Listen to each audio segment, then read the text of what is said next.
Hello student, welcome to science with Simran. तो आज की इस वीडियो में हम आगे के टॉपिक्स कंप्लीट करेंगे जो चैप्टर नंबर 1 के हमारे पेंडिंग थे। ठीक है, तो लास्ट लेक्चर में हमने विद्युत विभाजन तक हमने देख लिया था।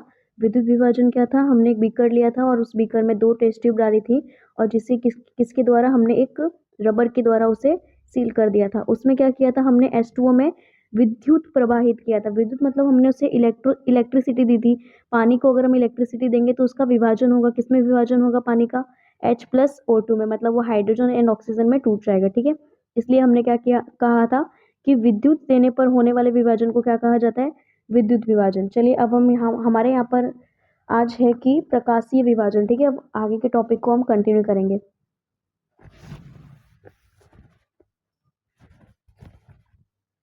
तो आगे का टॉपिक है हमारे पास प्रकाशीय विभाजन। ठीक है, कौन सा टॉपिक है आगे का, प्रकाशीय विभाजन। तो प्रकाशीय विभाजन क्या होता है कि सूर्य के प्रकाश की उपस्थिति में होने वाला विभाजन क्या कहलाता है, प्रकाशीय विभाजन। आप इसका एग्जांपल देख सकते हो। पहला एग्जांपल है, सेकंड एग्जांपल है।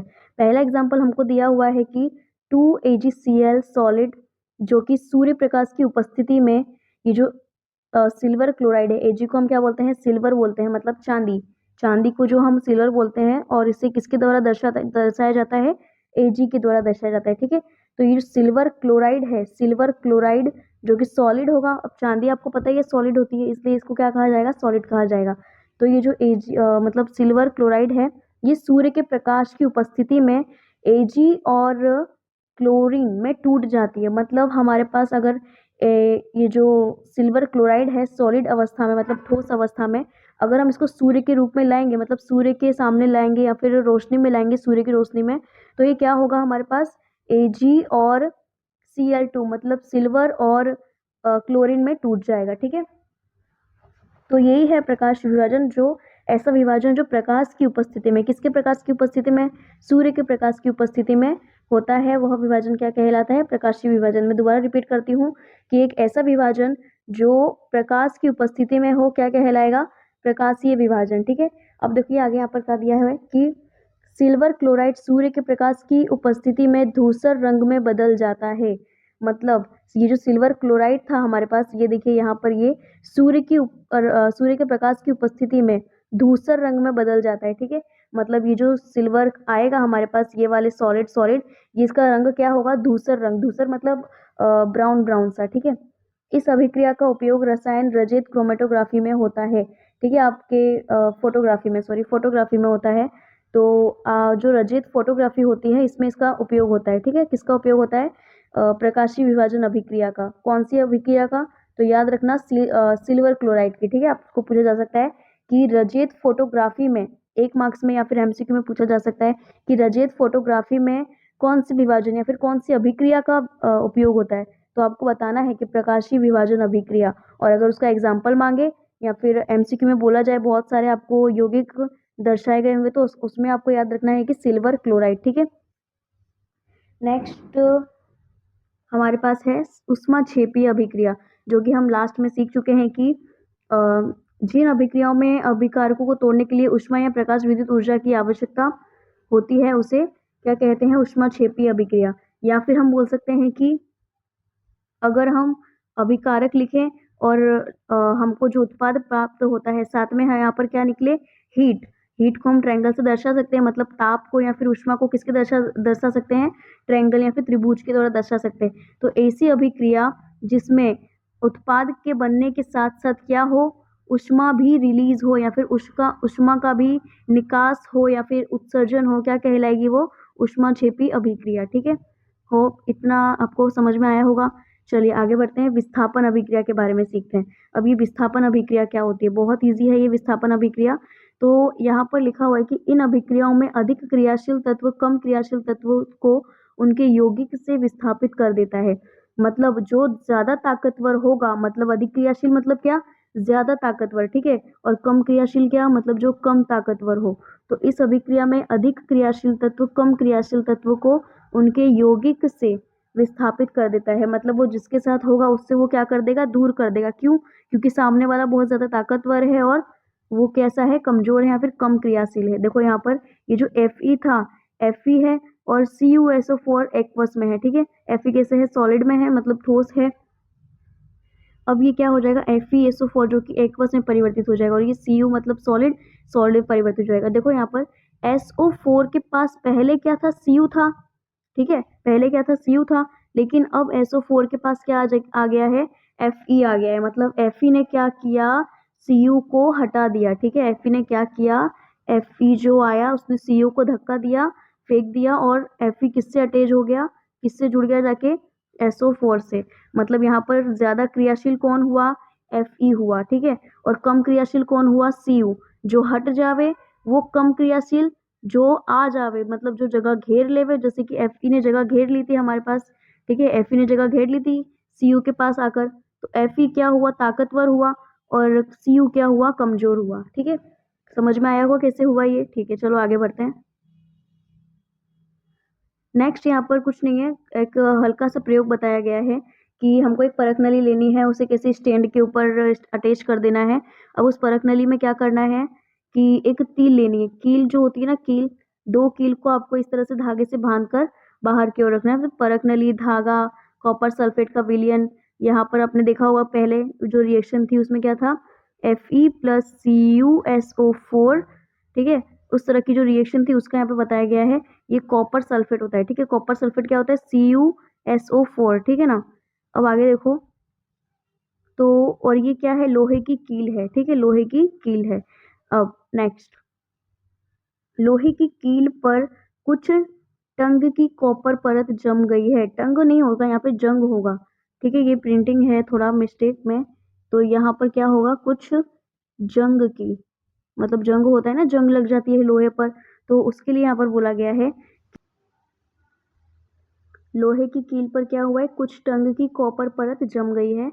CuSO4 के भीले, भीले नहीं, यहाँ पर गीले आएगा, सॉरी बहुत ज्यादा प्रिंटिंग मिस्टेक है, ठीक है। CuSO4 के गीले विलयन का रंग कैसा हटा, FeSO4 के निर्माण के कारण हो गया। मतलब यहाँ पर क्या बोल रहा है कि पहले रंग अलग था और अब रंग कैसा हो गया है, नीला हो गया है। क्यों, क्योंकि FeSO4 का निर्माण हो गया है, ठीक है, इसलिए। मतलब वो पहली वाली रिएक्शन बता रहा है, जैसे कि यहाँ पर CuSO4 था तब रंग कैसा था, नीला था, ठीक है। जब तक CuSO4 रहा तब तक क्या रहा, रंग नीला रहा। लेकिन जैसे ही हमारे पास FeSO4 बन गया, Fe ताकतवर था, उसने धक्का दे दिया CuSO4 को, अब क्या बन गया, FeSO4 मतलब फेरस सल्फेट बन गया है, तो इसका रंग कैसा हो जाएगा, अलग हो जाएगा, मतलब जो पहला होगा वो हट जाएगा, ठीक है। अब यहाँ पर क्या हुआ है कि जैसे हमने पहले रिएक्शन सीखी थी CuSO4 वाली, पहले Fe था, Fe ताकतवर था, इसने इसको हटा दिया, ठीक है, इसने इसको हटा दिया Fe को, मतलब Cu को हटा दिया Fe ने।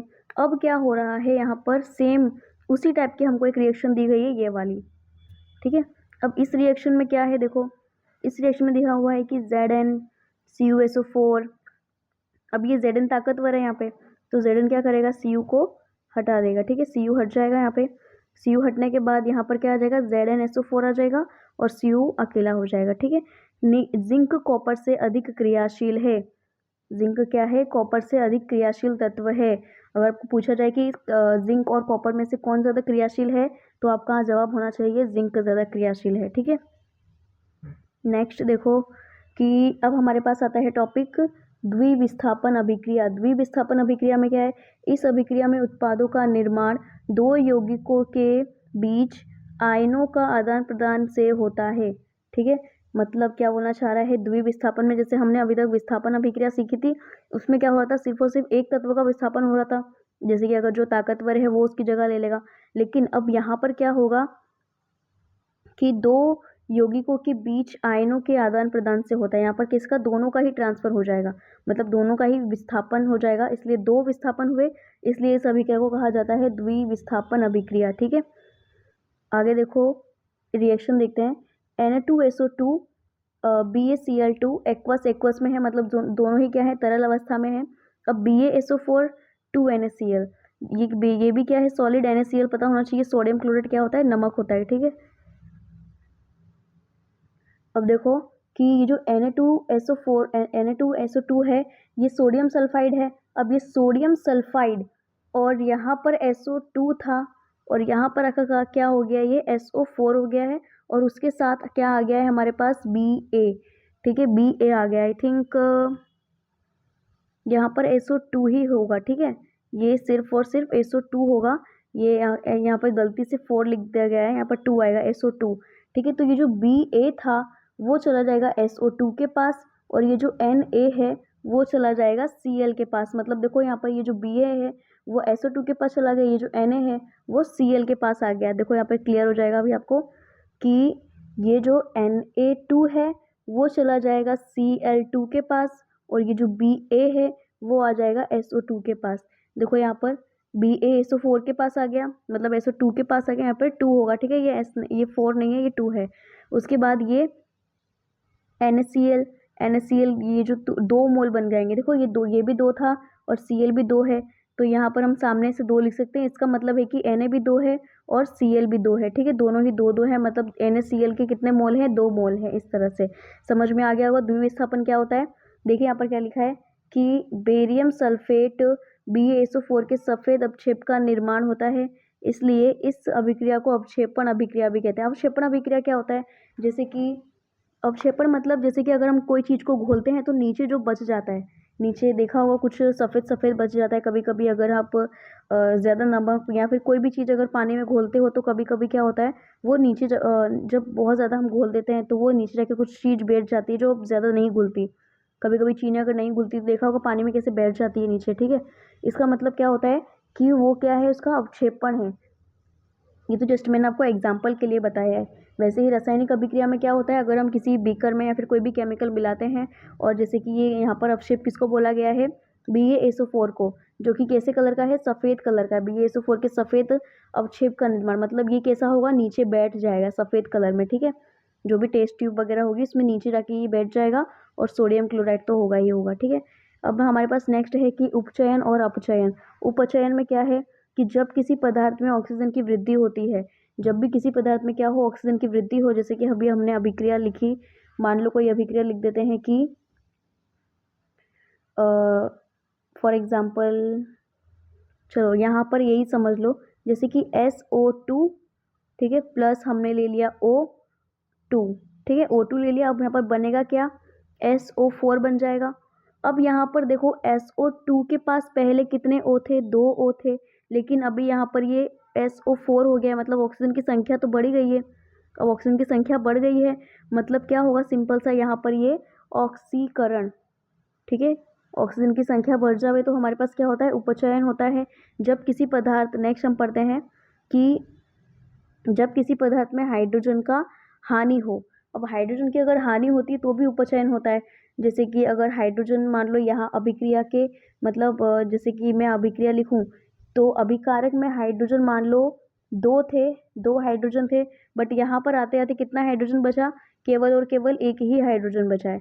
वैसे ही अगर मैं दूसरा वाला एग्जाम्पल दूँ ऑक्सीजन वाला, तो पहले मान लो 2 ऑक्सीजन थे, अब हो गए कितने, 4 ऑक्सीजन हो गए। तो ये जो 2 ऑक्सीजन पहले थे अब ये 4 ऑक्सीजन हो गए। ये 20 और 40 नहीं है, ठीक है, ये 2 ऑक्सीजन है और ये 4 ऑक्सीजन है। तो ये 2 ऑक्सीजन थे अब 4 ऑक्सीजन हो गए, मतलब ये ऑक्सीजन की वृद्धि हो गई, ठीक है। ऑक्सीजन क्या हो गए, बढ़ गए। अब ऑक्सीजन बढ़ गए हैं यहाँ पे, मतलब क्या हो गया, उपचयन ही है, उपचयन हुआ है, ठीक है। पहला ऑक्सीजन की वृद्धि वृद्धि होनी चाहिए, दूसरा हाइड्रोजन कम होना चाहिए, तीसरा क्या है कि किसी पदार्थ में ऑक्सीजन की वृद्धि अथवा हाइड्रोजन की हानि हो अथवा दोनों ही हो तो उसे क्या कहेंगे, ऑक्सीडेशन या फिर उपचयन। जो मैंने आपको बोला कि अगर ऑक्सीजन की वृद्धि होती है या फिर हाइड्रोजन का हानि होती है तो हम क्या बोलते हैं, उसे ऑक्सीडेशन या फिर उपचयन बोलते हैं, ठीक है। चलो इतना समझ में आ गया होगा। अब आगे बढ़ते हैं। यहाँ पर अभी कुछ नहीं है, सेम वही रिएक्शन है कि Cu है और O2 है, ये दोनों संयोजित होकर CO2 बन जाएंगे।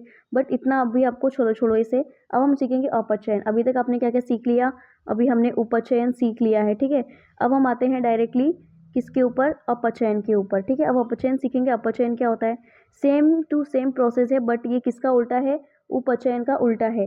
उपचयन का उल्टा क्या होता है, अपचयन, मतलब इसको बोलेंगे हम रिडक्शन, रिडक्शन बोलेंगे इसे, क्या बोलेंगे हम, रिडक्शन, ठीक है। अभी रिडक्शन में होता क्या है, तो जब किसी पदार्थ में ऑक्सीजन की हानि हो और जब किसी पदार्थ में हाइड्रोजन की वृद्धि हो, सिंपल सी चीज़ है। पहले हमने क्या सीखा था कि ऑक्सीजन बढ़ रहा था और हाइड्रोजन क्या कर रहा था, घट रहा था। लेकिन अपचयन में क्या होगा, ऑक्सीजन घट जाएगा और हाइड्रोजन बढ़ जाएगा। ठीक है, ये वाली कहानी है हमारे पास ऑक्सीडेशन मतलब उपचयन की, ये वाली कहानी है हमारे पास रिडक्शन की। ठीक है, ये याद रखना दोनों में डिफरेंस कि ऑक्सीडेशन में क्या होगा, ऑक्सीजन बढ़ेगा और हाइड्रोजन घटेगा। रिडक्शन में क्या होगा, ऑक्सीजन घटेगा और हाइड्रोजन बढ़ेगा। ठीक है, अब आगे देखो कि यहाँ पर एक रिएक्शन दी हुई है कि CuSO4 CuO मतलब CuO है, मतलब कॉपर ऑक्साइड है। कॉपर ऑक्साइड और हाइड्रोजन में हम रिएक्शन कर देवें तो क्या होगा, ये जो ऊष्मा है, ऊष्मा में क्या होगा, देखो अपचयन और उपचयन दोनों होगा। ठीक है, तो यहाँ पर क्या हो जाएगा, Cu और ये H2O हो जाएगा। समझ में आ गई बात। चलिए, तो इस अभिक्रिया में कॉपर और कॉपर में क्या हो रहा है, अपचयित हो रहा है। अपचयित मतलब क्या होता है, रिडक्शन। रिडक्शन मतलब क्या होता है, हाइड्रोजन बढ़ जाना और ऑक्सीजन घट जाना। अब अगर हम कॉपर की बात करें तो कॉपर में पहले एक हाइड्रोजन था, बट अगर अब कॉपर में क्या होगा, एक भी हाइड्रोजन नहीं है। मतलब कॉपर में अगर एक भी हाइड्रोजन नहीं बचा तो क्या हम बोल सकते हैं कि कॉपर का अपचयन हुआ है।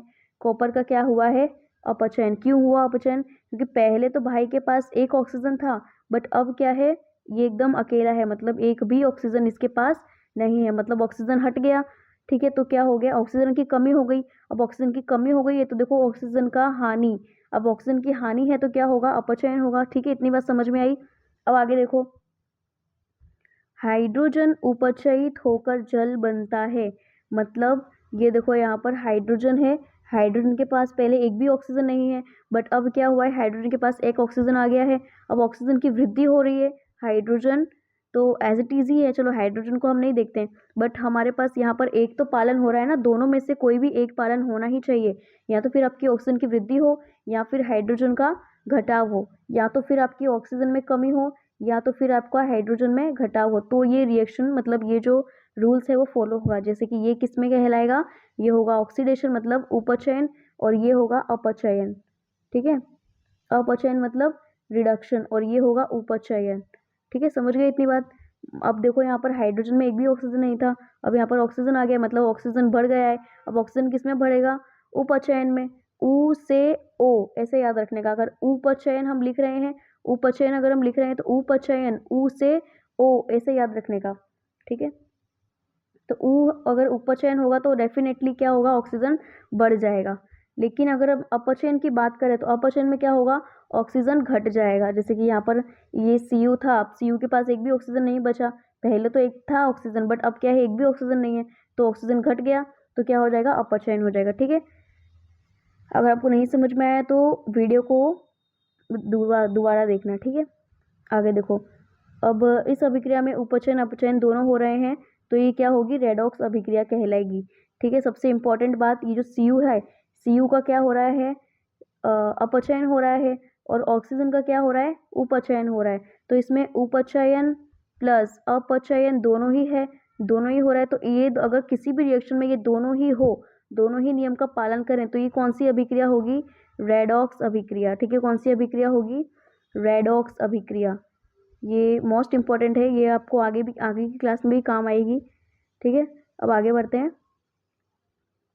अब है हमारे पास चैप्टर का आखिरी टॉपिक कि दैनिक जीवन में अपचयन अभिक्रियाओं के प्रभाव। अब अपचयन क्या होता है, याद होना चाहिए, अपचयन क्या था, ऑक्सीजन की हानि और हाइड्रोजन का बढ़ना। ठीक है, ऑक्सीजन की कमी हो जावे और हाइड्रोजन क्या हो जावे, बढ़ जावे। नेक्स्ट देखो, संचालन क्या होता है, जब कोई धातु, ये संचालन नहीं होगा, एक्चुअली संचालन होता है, मतलब वो क्षार लगने की प्रक्रिया होती है ना, क्षार इसलिए बोला जाता है यहाँ पर संक्षारण, संक्षारण कहा जाता है यहाँ पे। ठीक है, ये संचारण संक्षारण होगा, मैं इसे एडिट कर दूंगी बाद में।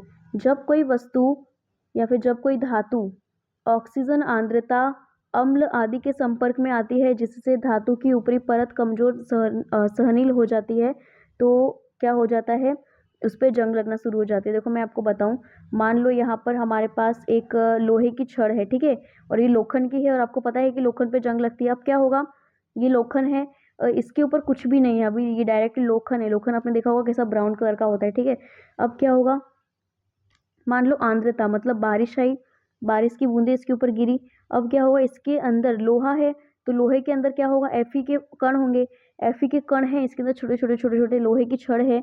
छड़ के अंदर छोटे छोटे कण तो होंगे ना लोहे के, तो लोहे की जो कण है इसमें क्या होगा, लोहे की छड़ में लोहे के जो कण हैं छोटे छोटे, उसके ऊपर अगर ये बारिश आएगी, बारिश में क्या होता है, पानी होता है, पानी मतलब H2O होता है।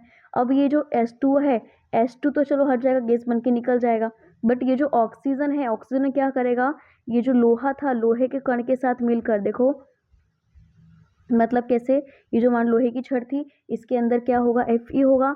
अब Fe के पास जब ऑक्सीजन आएगा, ऑक्सीजन कहाँ से आया, बारिश के पानी से, या फिर अगर लोहा पानी में आ जावे तो, ठीक है। कोई भी अगर कैसे भी किसी भी तरह से अगर हम लोहे को पानी के संपर्क में लाते हैं, तो उसमें से क्या होगा, जो H2O है वो तो वायु के रूप में निकल जाएगी, उसको छोड़ो, उसको मत देखो। यहाँ पर जो H2O में से क्या बचा, ऑक्सीजन। ऑक्सीजन क्या करेगा, Fe के साथ अभिक्रिया कर लेगा।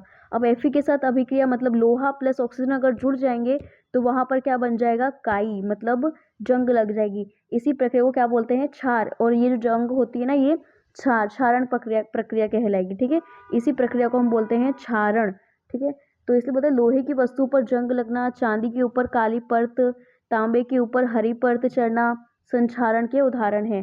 सेम जैसे मैंने बताया, ये सब किसके कारण होता है, आर्द्रता। आर्द्रता मतलब क्या होता है, नमी या फिर मॉइस्चर, मतलब हल्का हल्का जो नमी होती है, जैसे बारिश के मौसम में हल्की हल्की नमी पाई जाती है वातावरण में, हल्का हल्का गीलापन। नमी मतलब क्या होता है, गीलापन हल्का हल्का, ठीक है। तो अगर देखो, इसके लिए अगर संक्षारण से हमको बचना है तो क्या करना पड़ेगा, पेंट करना चाहिए, मतलब कलर वलर करना चाहिए।